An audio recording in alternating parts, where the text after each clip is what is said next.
I mean, I think we've got a pretty solid group of returners, which will kind of be the core of the team, but also responsible and capable of mentoring our younger players, because we're going to clearly need to rely on them in some significant situations. So I would say that that's probably the thing, is like I really feel confident that we're starting at a point where, you know, we have something that we've started to establish. You know, we had a pretty decent season last year, and we want to continue to build on that this year. So I'm excited about the season. I mean, you always have your Ivy schedule, you know, because essentially the Ivy schedule is a playoff tournament. You know, it's so we have that. You know, we've got 6 games leading up to our Ivy play, which I think will be really important in terms of continuing to build our play, establish our play, evaluate, you know, where we are. Do we need to make any adjustments and so on?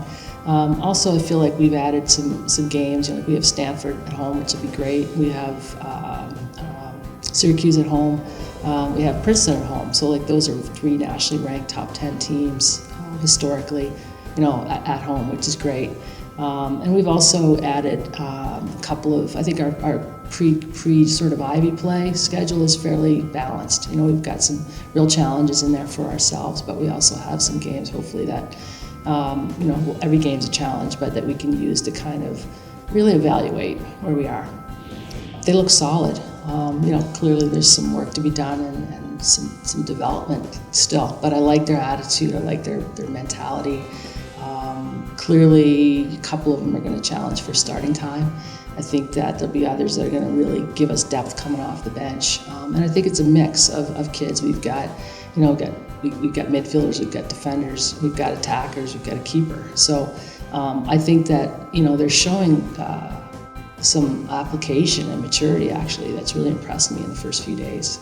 You know, you probably don't want to hear this, but coaches will tell you every game is a key game. But I just feel like every game has a purpose. And one of the things, you know, the U.S. Women's Olympic team had a pretty good run. Unfortunately, fell a little short, you know, in the quarterfinal. But one of the comments that one of their key kids made was, we just wanted to be in the moment. We wanted to play in the moment.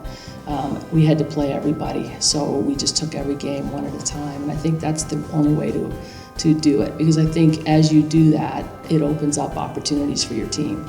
To be premature and look ahead, you miss the steps along the way that really lead you to the moment when that game means something. So I really hope that, you know, our kids take that approach.